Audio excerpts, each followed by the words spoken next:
رجعنا معاكم مشاهدينا، بنستقبل حضراتكم من جديد واولى فقرات حلقتنا النهارده. المياه طبعا هي اللبنه الاساسيه للحياه وهي شريان للحياه.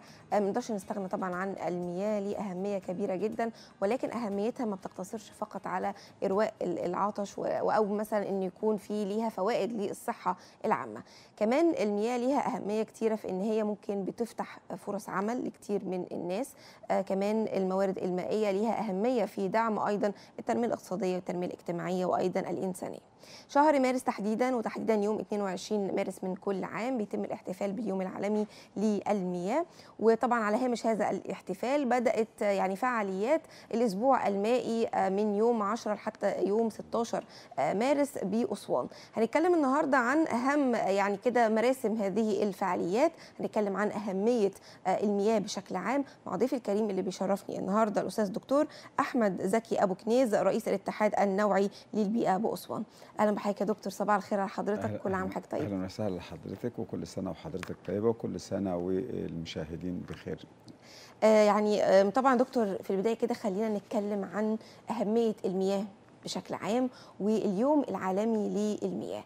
ماذا عن تحديد يوم تحديدا كده يبقى في شهر مارس من كل عام بيسمى باليوم العالمي للمياه ويكون في احتفال بالمياه وأهميتها؟ بالطبع المياه دي عنصر هام جدا لحياة الناس، وربنا في القرآن قال: وجعلنا من الماء كل شيء حي. صحيح. يعني لا يمكن لأي كائن حي أن يستغنى عن المياه. أنا أقصد بالمياه هنا المياه العذبة، يعني نعم. الإنسان والحيوان والنباتات وكل الكائنات بتعيش عليها. بالنسبة لتحديد اليوم العالمي يوم 22 مارس للاحتفال بالمياه العذبة، اللي هي المياه اللي احنا نقدر نشربها ونقدر نعم. نستخدمها في الري ونقدر نستخدمها. ده كان في المؤتمر اللي كان في ريو دي جانيرو في البرازيل سنة 1992. قررت الأمم المتحدة أن يكون في احتفال سنوي يوم 22 مارس بالمياه العذبة. الهدف منه الاحتفال ما هوش أنا بعمل احتفالية وبس، لا، أنا بأذكر الناس حول العالم بأهمية هذا المورد الحيوي الهام لحياة طبعا. البشر والحيوانات والنباتات. بأذكر الناس أن في حوالي عدد كبير من السكان الأرض لا يجدون مياه عذبة. يعني ممكن يكون حاليا هنتكلم في 2.2 ل 2.5 مليار بني آدم على الكرة الأرضية لا تصلهم إمدادات منتظمة وجيدة من المياه. الاحتفالية دي بنبقى فيها بنذكر بهؤلاء الناس وبننفذ فيها أنشطة للحفاظ على هذا المورد الهام وتذكير الناس بأهميته، أهمية إن أنا ما أهدروش أو ما ألوثوش.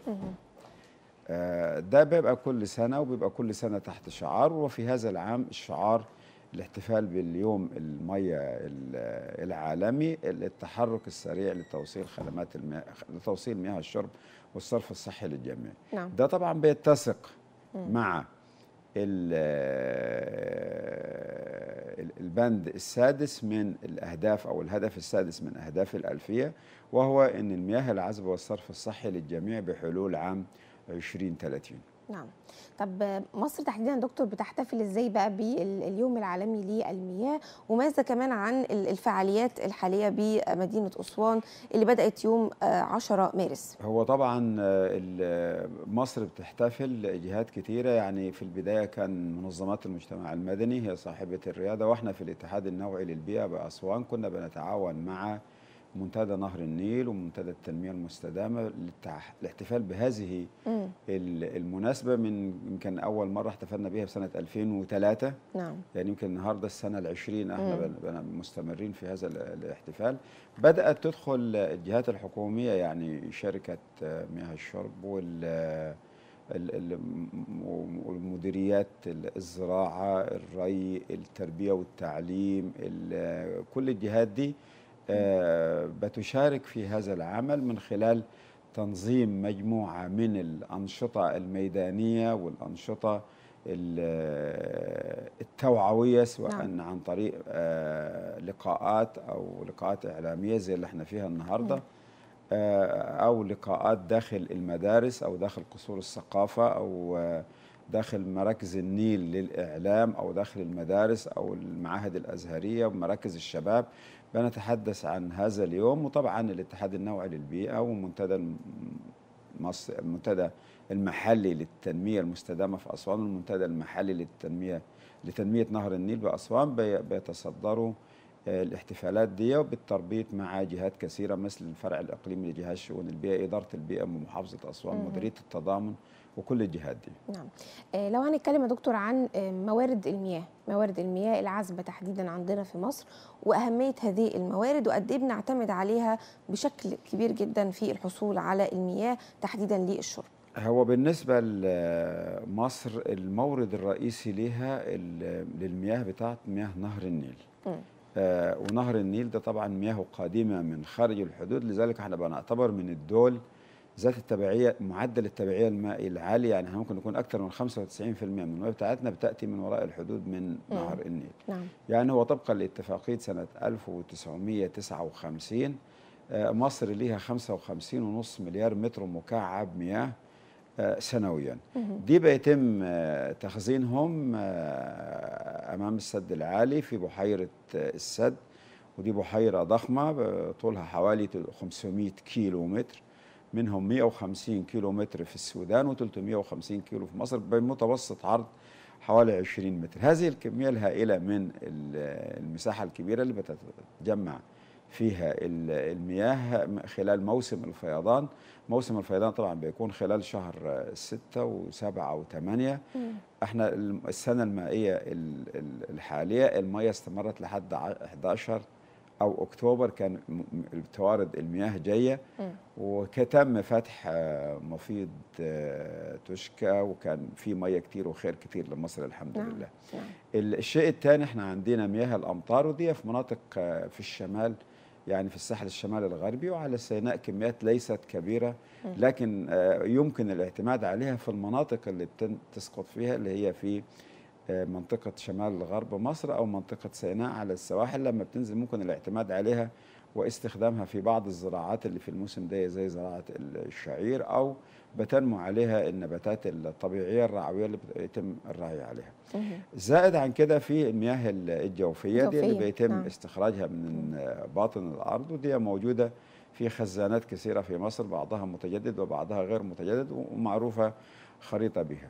أضف إلى ذلك بقى هنا الشطارة بتاعت المصريين في موارد المية، إعادة استخدام المية. صحيح. يعني أنا مثلا عندي مثلا 80% من المية من الموارد المائية بتاعتي اللي حوالي 72 مليار متر مكعب بستخدمها في الزراعة، وأنا بستخدم نظام ري تقليدي قديم، هو نظام الري بالغمر، بندي الأرض أكثر من احتياجاتها، وده هيعمل فيها مشاكل، فعملنا فيها صرف زراعي. يتم إعادة مياه الصرف الزراعي مرة أخرى إلى نهر النيل لاستخدامها.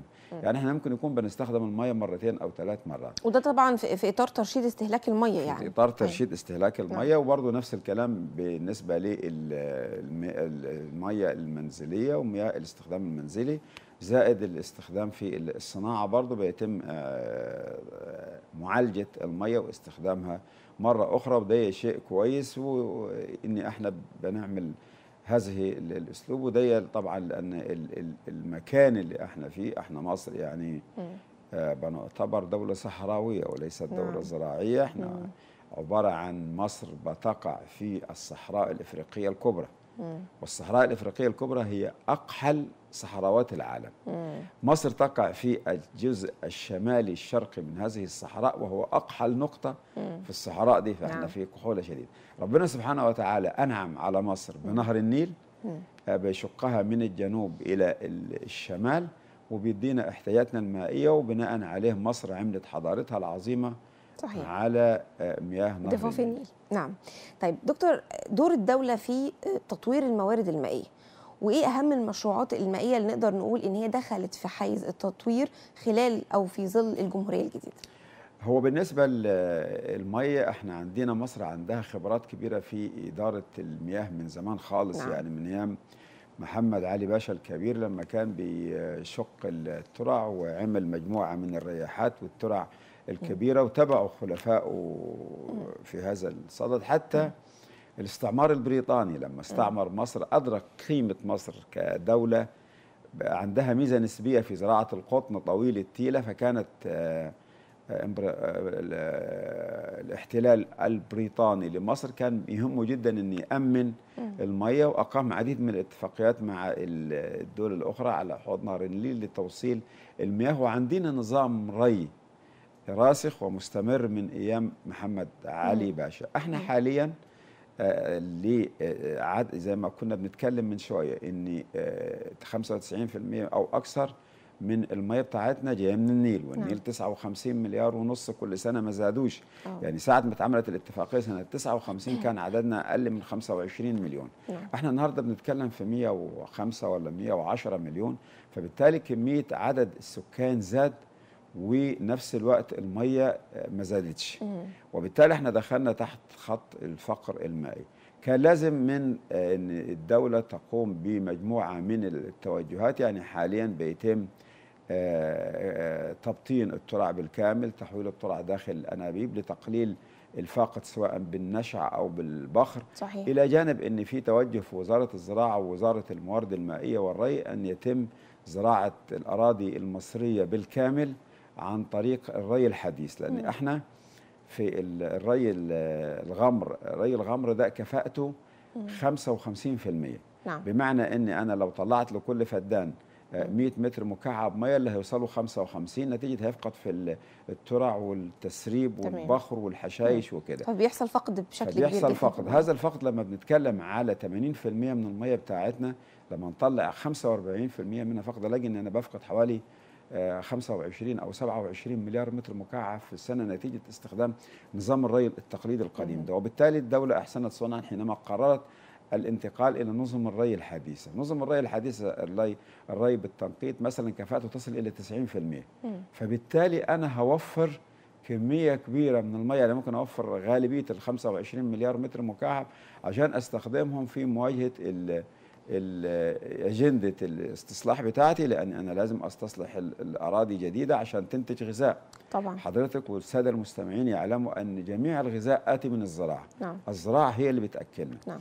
فبالتالي يبقى احنا عاوزين أراضي جديدة. الأراضي الجديدة عاوزة مية. طب أنا ما عنديش موارد مية جديدة، يبقى أنا أبدأ أحسن من استخدامي وأحول استخدامي إلى استخدام فعال، وأوفر المية اللي أنا بهدرها في الري التقليدي إلى استخدم الري الحديث. لها أدي كمية مية هتتوفر معايا لها أصلح بها أراضي جديدة أزرع عشان أواجه زيادة الطلب على الغذاء، إلى جانب أن استخدام نظم الري الحديثة هيقلل من الإصابة بالأمراض والحشرات وهيزيد من المحصول وهيحسن من الاستخدام.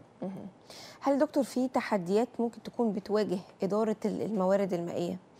أول تحدي طبعا ثقافة الناس. نعم. قالت العرب الناس أعداء ما يجهلون. يعني. أيوة. الناس أعداء ما يجهلون. فأنا لما أقول له والله تعالى يا مزارع، على فكرة احنا لما بنتكلم في الترشيد يجب أن نتحدث في الزراعة أكثر ما نتحدث في الاستهلاك المنزلي. يعني دايما لي يعني تحفظ على ان احنا بنركز على استخدام المياه المنزلية والحنفية اللي بتخر ده لازم نحافظ عليه. لأن الاستهلاك في الزراعة ممكن يكون أكتر كمان. الزراعة بنوجه ليها 80% من استهلاكنا. يعني عالميا 70% من استهلاك المياه اللي في العالم كله بتروح للزراعة. احنا في مصر عندنا زيادة شوية 80%. فال80% لما بيحصل فيهم هدر بيبقى الهدر كبير. لما أقارن ان انا بودي للزراعه بتاعتي مثلا 57 مليار متر مكعب في حين انا بودي للاستخدامات المنزليه حوالي 10. فبالتالي بقى هنا انا عاوز اركز في دي. اركز في دي ان انا ابدا اقول للمزارع بلاش الري بالغمر. المزارع بيروي بالغمر، بل اكثر من هذا ان هو بعد ما بيروي بالغمر بيفتح الميه وبيفتحها على المصرف. فده يبقى هنا ناي نقنع المزارع تعال احنا عاوزين نزرع الري بالرش والري بالتنقيط. لا مش هيكفي. مش ممكن الارض الزراعه كده، لحد ما نيجي نعمل الحقول الارشاديه ويبدا يشوف بنفسه ويحس ان هو الانتاج بتاع المزارع الثاني اعلى، وان في توفير، وان في توفير في استهلاك الطاقه. هو طبعا بيشتغل بالمكن بتاعه بالسولار او بالكهرباء، ده بيبقى اقل. فبالتالي بيبدا يعني دي احد التحديات ان انا لازم اعمل توعيه، ومش توعيه وبس، انتقل من مرحله التوعيه الى مرحله تغيير الاتجاهات والسلوكيات بتاع المزارعين ان هم يستخدموا الري الحديث. ليه مقوله دايما بقولها ان نحن او المزارع المصري يتصرف في الصحراء. المزارع راح زرع في الاراضي الصحراويه، او الدوله صلحت الاراضي الصحراويه راح يزرعها، وعملت له نظم ري حديثه راح اغيرها النظم التقليديه. فبنقول ان نحن نفكر ونتصرف في الاراضي الصحراويه كما يتصرف اهالي الوديان الفيضيه اللي عندهم مياه كثيره. لازم من اول التحديات دي. التحديات الثانيه طبعا برضو في ارتفاع في سعر التكلفه للانتقال، لان هو الري والغمر انا بفتح وخلاص. صحيح، تكلفة النقل. انما الري بالتنقيط والري بالرش بيحتاج الى معدات وبيحتاج الى ادوات، بالتاكيد بيبقى تكاليفها اعلى شويه. هي الدوله احسنت صنعا، بدات تتيح للمزارعين قروض بفايده بسيطه او بدون فايده لاستخدامها في تطوير نظم الري، وهي متاحه. إلى أي مدى يا دكتور، يعني في ظل التغيرات المناخية اللي ممكن تكون محيطة بالعالم كله، وإن في يعني ده بيعتبر تحدي كبير جدا للموارد الطبيعية اللي منها المياه، قد إيه مهم إن إحنا نكون حريصين فعليا على ترشيد الاستهلاك، سواء كنا بنستخدم المياه داخل المنازل، سواء بنستخدم المياه في ري المزروعات، حفاظا على هذه الموارد الطبيعية. فقد إيه بنأكد على هذا الجانب، خصوصا في ظل طبعا التغيرات المناخية؟ هذا سؤال مهم جدا. هو أحد التحديات الهامة للمياه في مصر ان التغيرات المناخيه. والتغيرات المناخيه، وكنا بنتكلم في الكلام ده كتير السنه اللي فاتت قبل كوب اللي عقد في كوب شرم الشيخ 27. 27، ان نهر النيل اللي هو المورد الاساسي بتاعنا هيتاثر بالتغيرات المناخيه. وهناك مجموعتين من النظريات او مجموعتين من المعادلات او التنبؤ. في واحده منهم بتقول ان الميه احتمال تقل 70%، واحده منهم بتقول هتزيد 25%. احنا في الحالتين مشكله عندنا، لو قلت هيبقى عندي مشكله في الميه وهتحول للجفاف، ولو زادت هيبقى عندي مشكله ان ازاي اتصرف في الميه دي، خاصه ان انا هتعمل مشاكل عندي. استيعاب نهر النيل نهر النيل استيعابه 95 مليار متر مكعب من اول ما بيبدا يتجمع من عند السودان لحد ما بيوصل عندي. فبالتالي لما هتزيد المياه هتبقى مشكله، الى جانب ان التغيرات المناخيه هيبقى في ارتفاع في درجات الحراره. ارتفاع درجات الحراره هيعمل بخر، فبالتالي هيبقى في زياده في فقد المياه، وخاصه لما بزرع في المساحات الكبيره اللي تبقى الارض موجوده على المياه موجوده على مساحات الزراعه كامله، فبقى المسطح اللي بيحصل منه البخر عالي، فبالتالي هيحصل بخر كتير. الى جانب ان ارتفاع درجه الحراره هيخلي الزراعات احتياجاتها اكتر من الميه، الانسان احتياجاته اكتر من الميه، فبالتالي هتزيد الاستهلاك المائي. صحيح. علشان كده يبقى انا لازم اعمل ما يسمى بالعمل المناخي، او استخدم حاجات اللي بيسموها الزراعه الذكيه. اني انا مثلا استخدم زراعات، استخدم اصناف ذات عمر قصير واستهلاك قليل من الميه، علشان غير شرهه للمياه يعني. عشان غير شرهه للمياه، وعمرها قصير، يبقى فتره مكوسها في الارض قليله، وبالتالي عدد الريات اللي هيبقى قليل. اجب الى كده ان احنا نعمل تكثيف زراعي او التحميل، ان احنا نزرع اكثر من محصول على نفس الارض في نفس الوقت، علشان اخد كميات من المحصول اكتر بنفس كميه الميه. اني اهتم بازاله الحشائش، لان الحشائش دي نباتات ما لهاش قيمه اقتصاديه وبتضر، وفي نفس الوقت بتستهلك ميه. فانا لو اهتميت بازالتها انا كده مش هيبقى عندي استهلاك ميه زياده، هيبقى الميه موجهه للمحصول بتاعي فقط. الى جانب اختيار بقى مواعيد الري ليلا، الري بعد الظهر او الصباح الباكر. صحيح. الري ما افرطش في الري، ما اضيفش كميات ميه كثيره. في اعتقاد للمزارعين ان اهم حاجه ان ندي ميه كثيره للاراضي الزراعيه بتاعته. كل ده بيحتاج توعيه، وننتقل بعد التوعيه الى تغيير الاتجاهات وسلوكيات المزارعين. جميل. دور يا دكتور الحكومه والجهات المعنيه فيما يخص عمليه صيانه الموارد المائيه والحفاظ عليها من التلوث، والحفاظ عليها كمصدر مهم جدا للمياه العذبة، ودور أيضا المواطنين في الحفاظ على هذه الموارد، خصوصا مع الملوثات الكتير اللي ممكن نكون بنشهدها. هو بالنسبة لصيانة المجاري أو صيانة وسائل النقل دي بتقوم بها الدولة خير قيام، بس المطلوب بقى من المواطنين إنه ما يلوثوش. طبعا. هو احنا يعني مع الأسف إني بنلقي أشياء كثيرة في المجاري المائية، سواء نهر النيل أو الترع أو حتى المجاري بتاع الصرف الصحي، احنا بنحط فيها حاجات يعني مفروض إن ما نرميهاش فيها يعني. نعم. لسهولة التخلص منها. دي هتحتاج توعية، دي تحتاج توعية إني للأهالي، للناس، للشعب، وده بيتم من خلال وسائل الإعلام زي الجلسة اللي احنا فيها، البرنامج الجميل النهاردة، أو بيتم من خلال وسائط التواصل الاجتماعي أو الحياة الإعلامية الأخرى، إلى جانب اللقاءات المهم جدا النشء في المدارس، يبقى فيه في الحصص بتاعة الأنشطة يتم إدماج هذه المفاهيم، الحفاظ على المياه صحيح. وحمايتها من الإهدار والتلوث، تبقى مدمجة في المناهج، يبقى فيه تنويهات في الإذاعة وفي التلفزيون. ده مهم جدا إن أنا لازم أعمل حملات توعوية لهذا الأمر، إلى جانب أن يبقى في نفس الوقت بقى في تطبيق للقانون. طبعا. يعني تطبيق القانون، يكون في فعالية في تطبيق القانون اللي بيعملوا الانتهاكات سواء لنهر النيل أو للمجاري يكون في نوع من الغرامات مثلا تطبق على المخالفين. هي موجودة فعلا في القانون، ومفروض يتم تفعيلها تطبيقها عشان يبقى، لأن زي ما بيقولوا الحكمة بتقول الله يزع بالسلطان ما لا يزع بالقرآن. يعني في ناس مش هترجع إلا واحد تكلميه وواحد تقنعيه، في واحد مش هيرجع إلا لما يحس إن هو هيتغرم.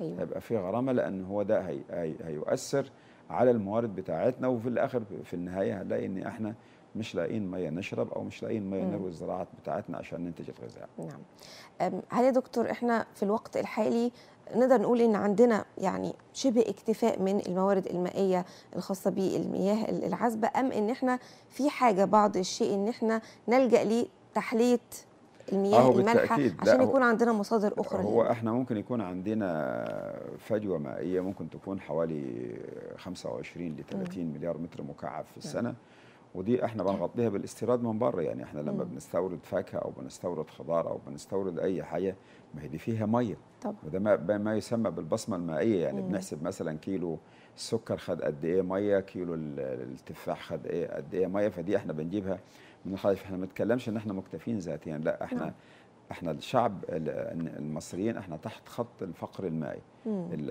الامم المتحده محدده 1000 متر مكعب في السنه نصيب الفرد، سواء في غذائه او في لبسه او في شربه او في استحمامه او في كل استخداماته للميه. احنا دلوقتي اقل من 500، فبالتالي احنا اللي مطلوب مننا ان احنا عندنا الحفاظ على مواردنا الرئيسيه اللي هي جايه من نهر النيل، الاستفاده من الامطار، لازم نعمل حصاد امطار ونعيد احياء الابار الرومانيه اللي موجوده اللي بتخزن فيها الامطار، ونعيد تخزين الامطار في اماكن، نعمل مثلا اخوار في سواء في سيناء او في الساحل الشمالي. يعني ما يبقاش عندنا ان احنا لما ينزل عندنا سيول زي السيول اللي نزلت في الفتره الاخيره سواء في اسوان او في الشمال او كده، لازم يكون عندنا حصاد امطار، بمعنى اني انا اوجهها يا اما لنهر النيل لو هي السيول سقطت في المحافظات اللي هي تقع على نهر النيل او على الدلتا. في الاماكن الصحراويه ممكن احنا نجمعها في بعض المنخفضات او الخيران ونعمل ليها سدود زي ما بتعمل كثير من الدول زي الاردن وزي المغرب وزي كثير من الدول، بحيث ان احنا نستفيد بهذا. يعتبر نوع من حصاد الامطار والعالم كله بيعمله. الى جانب ان انا لازم اطور نظم الزراعه في مصر الى نظم الري الحديثه. الاستهلاك الميه برضه في مصر عايزين نجيب نحسن استخداماتنا للميه وننادي بعدم اهدار الميه، الحنفيات العاطله، نستخدم انواع حديثه من الحنفيات اللي هي بتدي ساعه ما يكون ايدي تحتها ما تبقاش مفتوحه الوقت كله. يبقى في دايما برامج توعويه للاطفال ولربات البيوت وللمزارعين لضروره الحفاظ على هذا المورد. يعني انا ممكن اجيب كميات كثيره واهدرها، طب ما انا استخدم اللي عندي بفعاليه واستفيد به كويس واحافظ عليه عشان يتوفر عندي ميه. جميل. دكتور، لو هنتكلم عن فعاليات الاسبوع المائي في اسوان تحديدا، واهم بقى مراسم هذه الفعاليات، اول يوم الافتتاح بيكون ازاي؟ هو طبعا مشاركه كمان من اهالي اسوان يعني الجمال جدا جدا، فكلمني عن اجواء الاحتفال. هو بالنسبه لاجواء الاحتفال احنا بنحاول نعملها في اماكن كثيره، يعني مثلا الاتحاد النوعي للبيئه والمنتدى المصري المنتدى المحلي للتنميه المستدامه والمنتدى المحلي لتنميه نهر النيل مع الجمعيات. بنحاول نقعد وبنتفق ان احنا نعمل فعاليات كثيره في المدارس، في القرى، في مراكز الشباب، في قصور الثقافه، بحيث ان يبقى في اكثر من مكان. يعني احنا لما نعمل ندوه يعني اكثر حد لو عملنا مؤتمر هنجيب 200 واحد. صحيح. طب لا، ده انا عاوز اكثر.